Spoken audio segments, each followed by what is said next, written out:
satisfação que nós estamos aqui participando deste encontro. Queremos agradecer ao nosso grande companheiro Júlio Fontes, da CLAT, ao companheiro Hugo Godoy de la ATE, e agradecer o companheiro de Alau, que é promotor deste evento, pela oportunidade de apresentar essas considerações em que trazemos do Brasil, em que estamos vivendo hoje um dos piores momentos dos últimos 100 anos em que tivemos de sucesso em nosso trabalho. A título de contribuição ao debate, o desafio, o sindicalismo no século XXI, no momento em que vivemos terríveis mudanças nas relações trabalhistas e previdenciárias. No transcorrer dos últimos 17 anos do século XXI, constatamos com perplexidade o retrocesso rumo às formas de relação trabalhista do século XVIII e XIX, nos primórdios do capitalismo, em que ensejaram grandes lutas por direitos trabalhistas com a criação da Trade Union da Inglaterra, a partir dos movimentos anarquistas e comunistas. As chamadas modernização e flexibilização da legislação trabalhista nada mais são do que o retorno à realidade anterior. A Revolução Russa, que hoje completamos em 1917, hoje 100 anos, assinala seus 100 anos que influenciaram as lutas e ideais, as transformações sociais no transcurso do século XX. A partir das transformações trazidas pela ascensão do comunismo e seu impacto no chamado Ocidente Europeu, floresceu como resposta o estado do bem-estar de direito e também, em 1919, a OIT, Organização Internacional do Trabalho, como parte do Tratado de Versalhes, que se deu fim à Primeira Grande Guerra Mundial.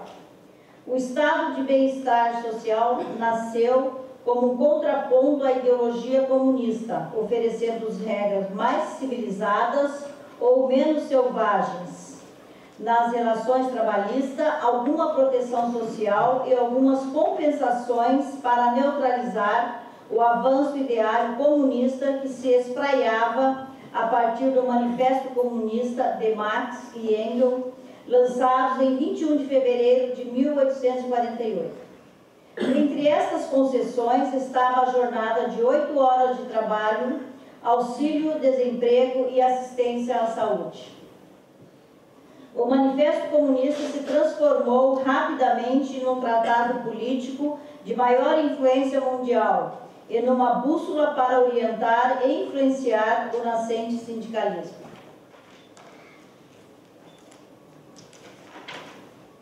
Foi escrito no ano em que se desenvolveram grandes lutas urbanas, época também conhecida como a Primavera dos Povos, processo revolucionário que durou cerca de 1 ano. O Manifesto Comunista se contrapunha à exploração do homem pelo homem e à mais-valia, introduzindo conceitos que se mostram atuais até os dias de hoje. Pois, a partir da crise econômica financeira internacional de 2008 e 2009, a chamada bolha financeira, que abalou o sistema capitalista e impôs a prevalência do sistema financeiro sobre o produtivo, o capitalismo passa a aproveitar o cenário de desemprego para consolidar perante a opinião pública a necessidade de modernização e flexibilização da legislação trabalhista como indispensáveis para a reativação da economia. A forte turbulência econômica que afetou violentamente a Europa e os Estados Unidos, que em 2008 fizeram a opção pelo salvamento dos bancos, fundos e agências, se agravou em 2011, pois os países se endividaram a assumir como dívida pública as dívidas privadas e comprometeram sua capacidade de investimento, particularmente nas áreas sociais, que passaram a ser consideradas dispensáveis ao objeto da Corte. Essa nova onda de liberalismo, que já passou pelo México, Chile, Argentina, França, Espanha, Grécia, Portugal, agora ameaça o Brasil, cujo governo ilegítimo assume integralmente o ideário ultraliberal, revogando a legislação trabalhista e reformando a previdência social para beneficiar o empresariado e o sistema financeiro. Esses países que transformaram a dívida privada em dívida pública para salvar os bancos, agora aproveitam o cenário de crise para reorganizar suas finanças, sacrificando empregos, cortando direitos trabalhistas e sociais e penalizando os trabalhadores e o conjunto da sociedade. Os chamados ajustes, ao contrário de ampliar as receitas, optam pelo corte puro e simples de gastos, punindo os trabalhadores públicos e privados e a população pobre, a classe média, com a redução de salários, restrição de direito e de direitos, serviços e benefícios sociais. As razões. A par de tudo isso, vivemos as consequências do avanço científico e tecnológico, onde a informatização introduz novas possibilidades, como o teletrabalho, o home office, trabalho em casa ou à distância, a pejotização, ou seja, substituir o empregado pela contratação da pessoa jurídica. Os grandes conglomerados fabris urbanos que antes reuniam milhares de trabalhadores que eram protagonistas de pujantes mobilizações reivindicatórias, liderados pelos sindicatos, deram lugar a um enxugamento de trabalhadores por parte da informatização e a automoção. No campo, o agronegócio dispensou levas de trabalhadores rurais que foram substituídos pela mecanização das lavouras no processo de concentração fundiária e que exotou os trabalhadores rurais para as periferias das grandes cidades. Se isso ocorre no setor industrial fabril, a participação do setor de serviços se agiganta, representando 58% do PIB, tornando-se alvo da terceirização e da internacionalização. No que toca à ocupação, o setor de serviços e emprego, hoje no Brasil, 57,2% da população economicamente ativa, enquanto o setor da indústria emprega 19%. No campo não é diferente, temos 23% de trabalhadores na atividade agropecuária que estão sofrendo o impacto da modernização tecnológica. No Brasil, por exemplo, tínhamos mais de 1 milhão de bancários em meados dos anos 90 do século passado. Agora, em decorrência da informatização, esse número foi reduzido a pouco mais de 100 mil trabalhadores. Nos transportes, a eliminação dos postos de trabalho chegou com a eliminação dos chamados cobradores, pelas roletas informatizadas, jogando um expressivo número de trabalhadores com qualificação mínima no desemprego. Com a revolução tecnológica e a informática, a indústria deixa de ser foco principal do processo produtivo. Em consequência, os sindicatos foram afetados pela redução do número de sindicalizados, perdendo força e influência nas instâncias negociais. Isso explica a recente reforma trabalhista do Brasil, onde o negociado prevalece sobre o legislado, e essa negociação pode ser feita diretamente nos locais de trabalho, sem presença dos sindicatos. E nós vamos passar agora a ver alguns itens da reforma trabalhista que está sendo introduzida no Brasil, motivo da nossa mobilização contra este governo, o governo que nós consideramos não ser um governo legítimo para fazer essas reformas, uma vez que a proposta, o projeto de governo a qual ele foi eleito não incluía nenhuma dessas possibilidades.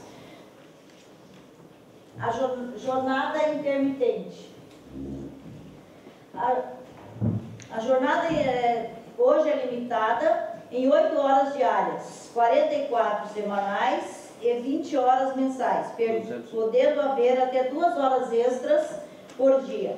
Pelo novo projeto do governo, o texto é permitido a prestação de serviço de forma descontinuada, podendo o funcionário trabalhar em dias e horários alternados, o momento em que o patrão precisar do funcionário. Ele fica esperando ser chamado, a hora que aumenta o trabalho, o patrão chama e ele vai prestar o serviço. Ele só recebe pelas horas trabalhadas. A remuneração.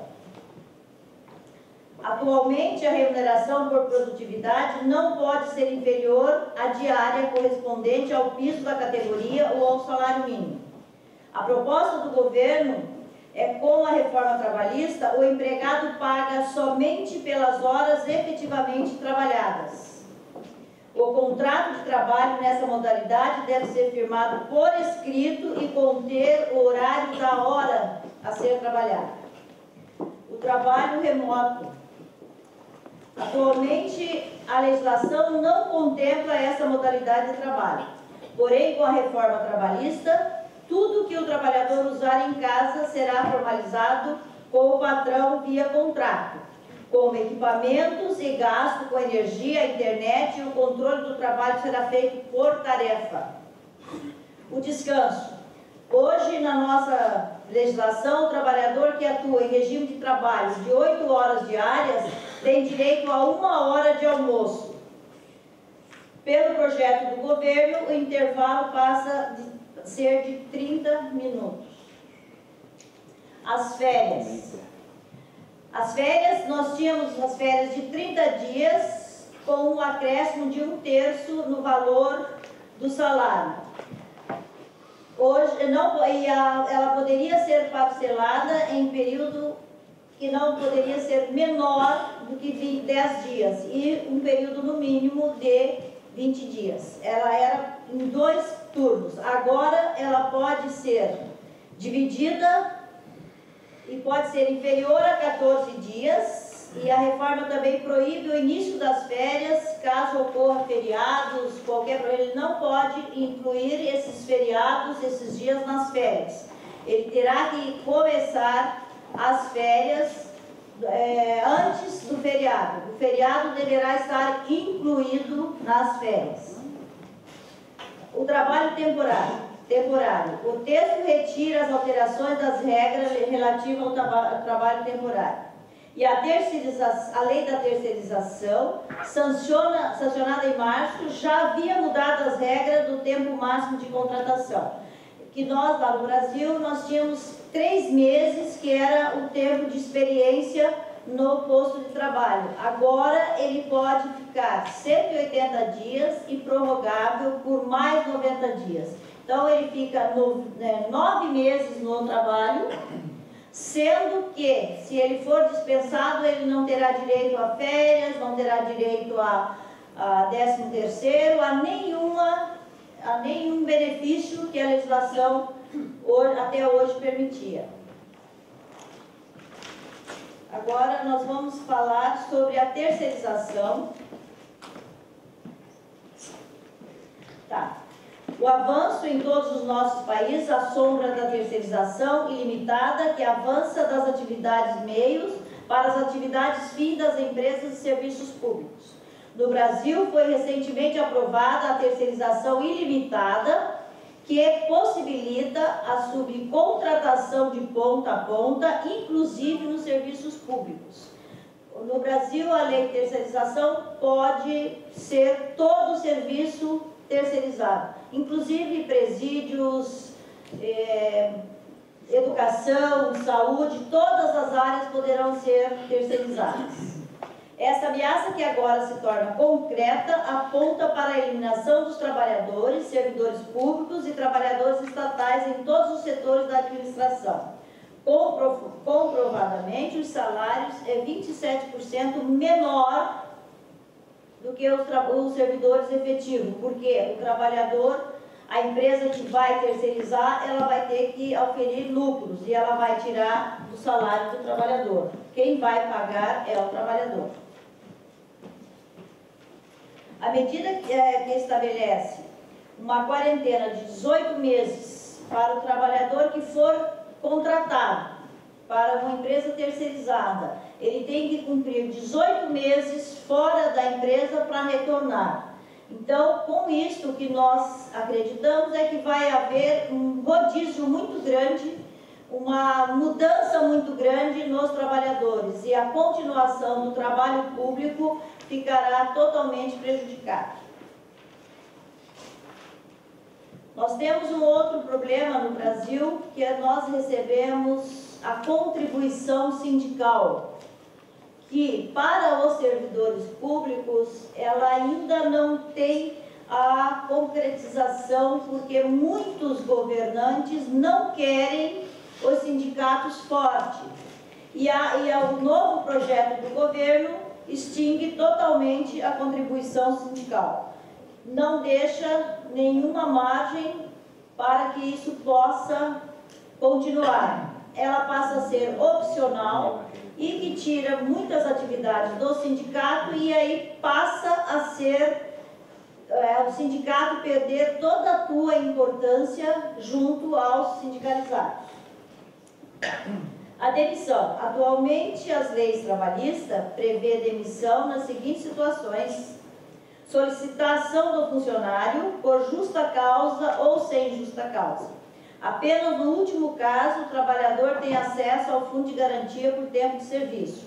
Recebimento de multa de 40% sobre o saldo do fundo e direito do seguro-desemprego, caso tenha tempo de trabalho suficiente para receber o benefício.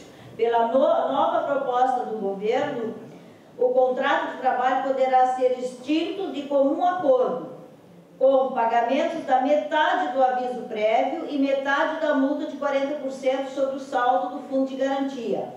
O empregado poderá ainda movimentar até 80% do valor depositado pela empresa na conta do FGTS, porém não terá direito ao auxílio-desemprego. Ele pode ser demitido, ele pode pegar o seu fundo de garantia, mas aí ele perderá o direito ao auxílio-desemprego. O acordo coletivo. O prazo de validade de 2 anos para os acordos coletivos e as convenções coletivas de trabalho, vedando expressamente a aplicação após o término da sua vigência. Acabou o acordo coletivo, não se pode mais reeditar e continuar valendo. Hoje o contrato coletivo, enquanto não se faz outro contrato, ele permanece valendo. Hoje, e agora pela nova proposta do governo, terminou aquele contrato coletivo, não tem mais nada que ampare o trabalhador. Como o contrato coletivo deverá ser feito entre trabalhador e empregado, o patrão poderá não negociar e extingue o acordo coletivo e o trabalhador fica sem nenhuma proteção. As convenções de acordo coletivo poderão prevalecer sobre a legislação. O que nós estamos discutindo? Que hoje a legislação não vale mais. O que vale é o acordado.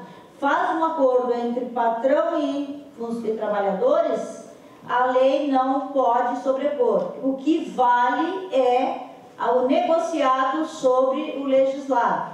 A legislação passa a ser dispensável totalmente para amparo do trabalhador. O transporte até o trabalho. Atualmente, os trabalhadores têm direito de incluir o tempo gasto com o transporte até o seu trabalho como horas de jornada, quando não há acesso de transporte público e a empresa fornece o próprio transporte. É o caso dos trabalhadores rurais, pessoal que trabalha em fábricas fora do município, onde não tem ônibus, não tem mobilidade, e aí eles, quando a empresa dá o transporte, o trabalhador contava como hora trabalhada. Agora não, ele passa a contar como hora trabalhada somente no momento em que ele estiver dentro da empresa. as ações trabalhistas. No Brasil, atualmente, o trabalhador que entra com uma ação contra a empresa não arca com nenhuma despesa, com nenhum custo e pode faltar até 3 audiências judiciais. A proposta do governo acaba com essa questão de poder faltar, ele tem que ir a todas as audiências, ele pode perder a ação e aí ele tem que arcar com todas as despesas referente a essa ação trabalhista. Considerando que se o patrão provar alguma coisa em que ele colocou que não for verdadeira, ele tem que indenizar o patrão por essas colocações. Isso nós sabemos que a força do patrão é muito maior do que a do trabalhador. Então, vai ser muito perigoso o trabalhador entrar com qualquer pedido na Justiça do Trabalho. E a opção pelo presidente do nosso Congresso é de que tem que acabar a Justiça do Trabalho. E isso será o fim para os nossos trabalhadores. A rescisão contratual. Atualmente é exigido a homologação no sindicato. A proposta do governo coloca que apenas basta ter a presença de um advogado. Não mais precisa ter a presença do sindicato. Agora, ele vai ter que contratar um advogado para acompanhá-lo, porque se ele não for filiado ao sindicato, se o sindicato não tem força, o que vai acontecer? Ele vai ter que contratar um advogado. 99% não vai ter advogado, e vai só o patrão com o seu advogado, porque ele vai ter o advogado para fazer esse trabalho. Hoje, as mulheres grávidas ou lactantes estão proibidas de trabalhar em lugares e condições insalubres. A proposta do governo é que ela poderá trabalhar em lugares insalubres, mesmo grávida ou lactante, desde que o médico ateste que aquilo ali não faz mal à saúde dela e nem da criança. Só que não diz nada em favor da mulher caso ela tenha algum problema. Então a proteção à mulher acabou. No momento da gravidez, ela passa a ser uma trabalhadora normal, comum como as outras. E é essa a nossa maior preocupação.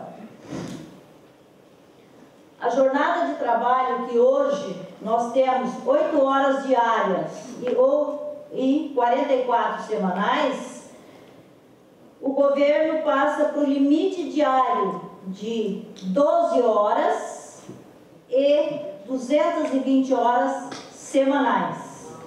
12 horas que poderá ser dividida em 2 turnos de 6 em 6 ou 3 turnos, 4, 4 e 4. Então o trabalhador vai trabalhar 3 turnos, vai sobrar para ele muito pouco tempo para a família, para descansar e para uma boa alimentação.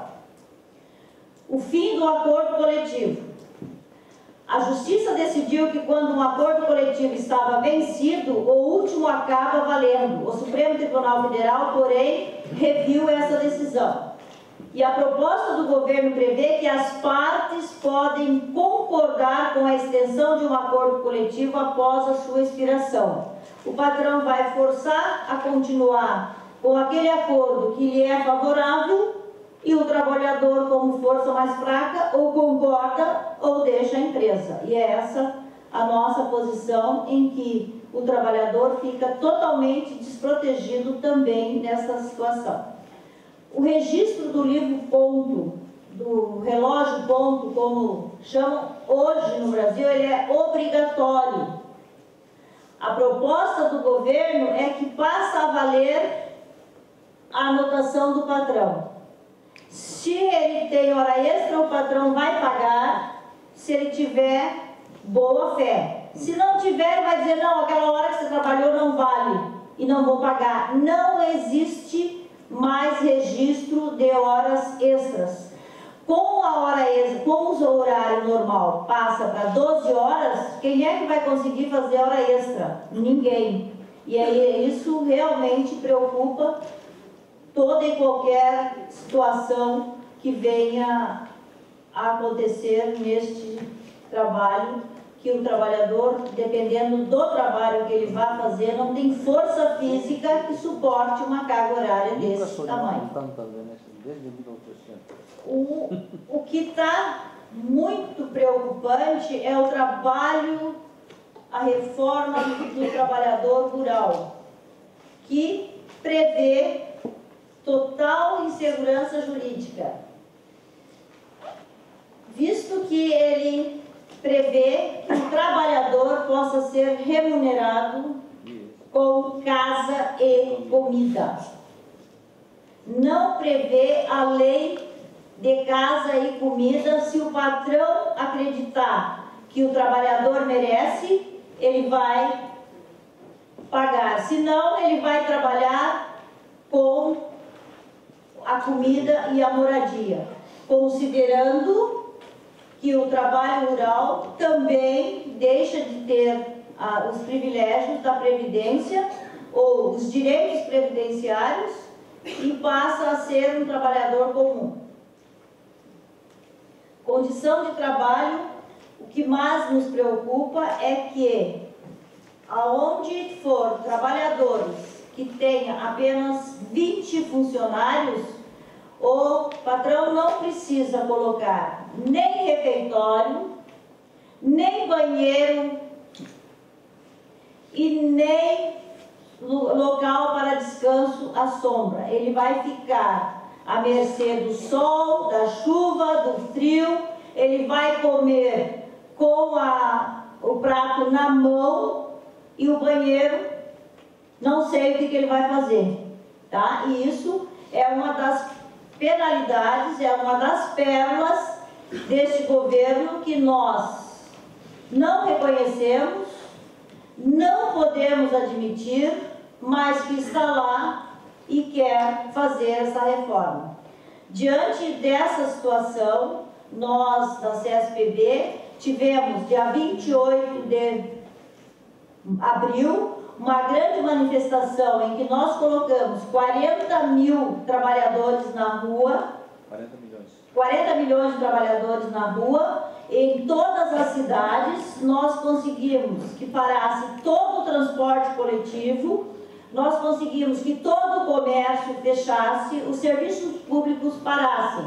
Isto nos abriu uma porta de negociação junto ao Congresso Nacional, em que, da reforma trabalhista, eles concordam em mexer em 5 pontos. 5 pontos. E que isso, para nós, está muito difícil escolher 5 pontos. Mas nós montamos uma invasão ao Distrito Federal, a Brasília, que será no dia 24 de maio, onde nós queremos colocar 100 mil pessoas para invadir Brasília. Então, nós não estamos parados, nós estamos na luta, mas nós sabemos que é uma luta muito difícil, porque quando o companheiro colocou aqui ontem que nós temos que ter as 3 pontas, que é o capital, que é o trabalhador e o Estado, nós nos preocupamos muito, porque é exatamente essa nossa briga, que o Estado está a serviço do capital financeiro e o trabalhador está sozinho. E isso que nós colocamos aqui, e nós agradecemos por este momento em que estamos passando por todas essas amarguras para o trabalhador, e pedir que precisamos muito do apoio de todos vocês para que possamos obter o mínimo de lucro nesta tarefa que para nós está sendo uma das mais árduas nos últimos tempos. Para nós, o último século está sendo perdido. E quero agradecer vocês e estamos à disposição para qualquer observação.